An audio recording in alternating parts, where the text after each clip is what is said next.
Episode के starting में हमें दिखाया जाता है कि फैंगलिन की शादी शाओशी से हो रही थी, जो कि एक एलियन थी। वो 2019 में आई थी, पर उसका सिग्नलर फैंगलिन के अंदर चला गया था।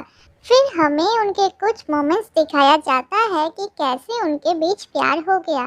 फिर फैंग उसे रिंग पहनाता है जो कि शाओशी के ब्लड से बना था। फिर वो दोनों किस करते हैं। उसके बाद उसका टर्टल हवा में उड़ने लगता है। शाओशी भी उड़ने लगती है। स्पेसशिप उन्हें ले जाने आई थी। शाओशी को सजा मिलने वाली थी क्योंकि वो एक पृथ्वी के आदमी के साथ शादी कर रही थी। वो उसकी सारी मेमोरीज अपने रिंग में स्टोर कर लेती है। फिर एक एलियन आके बोलता है कि इसमें शाओशी की कोई गलती नहीं है और उसे सज़ा देके कुछ नहीं होगा। पृथ्वी के हार्मोन से वो अफेक्ट हो गई है। फैंगलिन नाम का एक ह्यूमन ने इसे बनाया है जो कि बहुत पावरफुल है और ये हमारे प्लेनेट के लिए खतरा है। तो हमें शाओशी को उस यूज़ कर सकते हैं और इस हार्मोन को चुरा सकते हैं। फिर शाओशी का ब्रेन वॉश किया जाता है कि फैंग एक बुरा आदमी है जिसने उससे ज़बरदस्ती शादी किया है और वो उसके दुश्मन है। फिर ज़ाओबू को भी उन्होंने एक ह्यूमन फॉर्म दे दिया। उनकी स्पेसशिप अर्थ पे जा रही थी, पर एक रॉक पे टकराने की वजह से वो दोनों अलग हो जाते हैं। फैंग एक इवेंट पे जा रहा था। शाओशी लैंड करते वक्त एक पुल पे अटक जाती है। फैंग उसे बचाने जाता है। शाओशी उसके ऊपर गिर जाती है। फिर वो उसके बॉडी को छूने लगती है। उसे वो जाना पहचाना लगता है। उसे उसकी बॉडी का स्मेल अच्छा लग रहा था। फिर फैंग का असिस्टेंट उसे बुलाता है और वो चला जाता है। शाओशी को फिर पता चलता है ये तो फैंग मेरा हस्बैंड है, पर ये मुझे देखकर ऐसा क्यों कर रहा है जैसे कि मुझे जानता ही ना हो। फिर उस इवेंट में फैंग से इंटरव्यूअर पूछती है कि उसे कैसी लड़की पसंद है। वो बोलता है कि उसे लॉन्ग हेयर शांत लड़की ये सब पसंद है। ये सुन के शाओशी को गुस्सा आता है और वो स्टेज पे जाके बोलती है कि मैं फैंगलिन की वाइफ हूँ। तभी उसके फैन गर्ल्स आके बोलते हैं कि मैं भी फैंग की वाइफ हूँ। शाओशी को कुछ समझ नहीं आता। फिर मिस्टर हान सभी को हटाने लगता है। शाओशी टाइम को रोककर फैंग के पास जाती है। फिर वो देखती है कि फैंग हिल रहा था, इसलिए वो वहाँ से चली जाती है। घर पे फैंग की स्टेप मॉम टीवी पे इवेंट देख रही थी और फैंग की बुराई कर रही थी।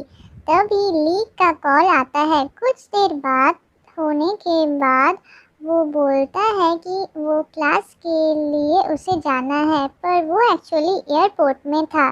जब वो एयरपोर्ट में सो रही थी तभी पुलिस आके उसकी आईडी मांगते हैं।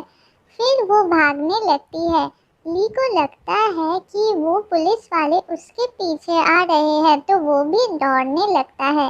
ली और शाओबू दोनों एक ही जगह में छुप जाते हैं। ली को पता चलता है कि पुलिस शाओबू के पीछे है। वो दोनों इतने क्लोज थे कि शाओबू की टेम्परेचर बढ़ने लगा और वो एक टर्टल में बदल गई। ली बाहर जाता है चेक करने के लिए। वो लौट के आके देखता है कि जाबू चली गई है। उसकी जगह उसे एक टॉर्टोइस मिलता है। शाओशी फैंग के घर जाती है और हार्मोन ढूंढने लगती है। तभी फैंग की आवाज़ सुन के वो कबर्ड में छुप जाती है। वो छुप के फैंग को कपड़े चेंज करते हुए देखती है। वो देखकर उसकी होश उड़ जाती है, पर वो अपने आप को कंट्रोल कर लेती है। फिर फैंग नहा रहा था। उसकी बॉडी को देखकर फिर से शाओशी को मज़ा आ रहा था, पर वो फिर से खुद को कंट्रोल करती है और हार्मोन ढूंढने लग जाती है। फैंग के पास वो जब ढूंढ रही थी, फैंग उसे नींद में अपने पास खींच लेता है। फैंग के स्मेल से वो डिस्ट्रैक्ट हो रही थी। फिर उसने सोचा कि बहुत काम कर लिया, अब रेस्ट करती हूँ। सुबह होते ही जब फैंग उठता है, वो शाओशी को देखता है जिसका हाथ उसके चेस्ट पे रखा था, और वो उसे धक्का देके नीचे गिरा देता है और बोलता है कि तुम कौन हो। वो बोलती है कि मैं नंबर 7 हूँ, पर अर्थ पे मुझे सभी चाय शाओशी के नाम से जानते हैं। बोलता है तुम अंदर कैसे आए? मैं अभी 110 पे कॉल करता हूँ।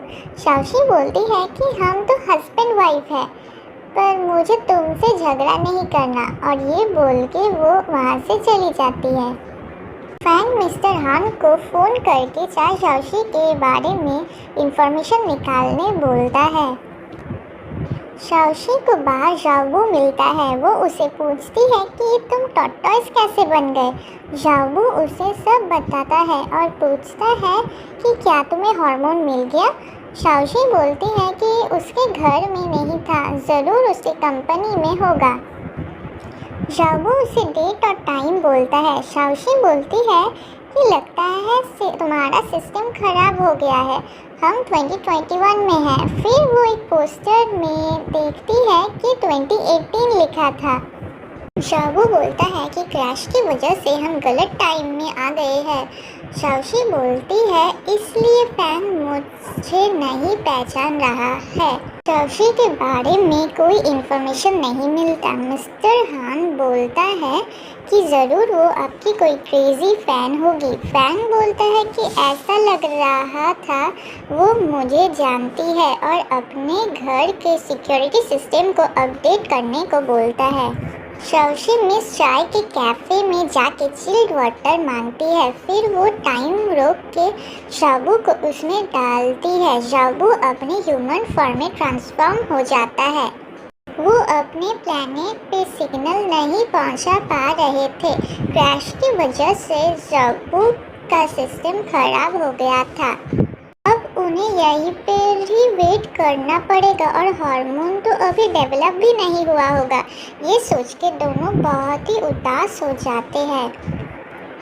पर ज़ाओबू शाओशी की रिंग स्कैन करके बोलती है कि इसमें तो ऑलरेडी हार्मोन तुमने कलेक्ट करके रखा है।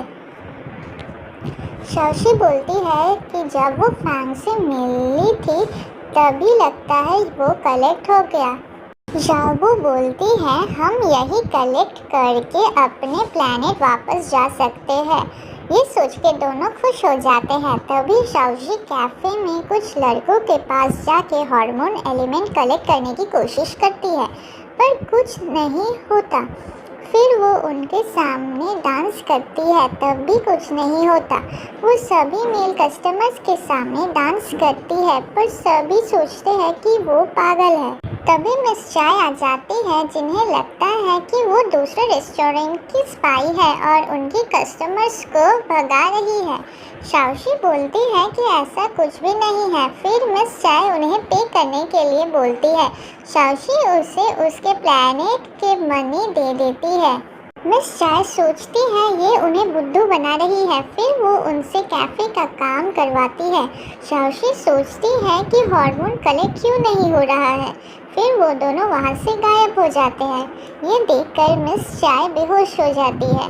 शाओशी फैंग के पास जाकर डांस करती है, पर वो फिर भी हार्मोन नहीं कलेक्ट कर पाती है। फैंग वहाँ से चला जाता है। शाओशी को कुछ समझ नहीं आ रहा था। तभी वो देखती है कि एक कार फैंग की तरफ आ रहा है। शाओशी टाइम रोक लेती है और फैंग शाओशी के गोद में होता है। उसके बाद हार्मोन्स निकाल के शाओशी के रिंग में कलेक्ट होने लगता है। वो देख के शाओशी बहुत खुश होती है।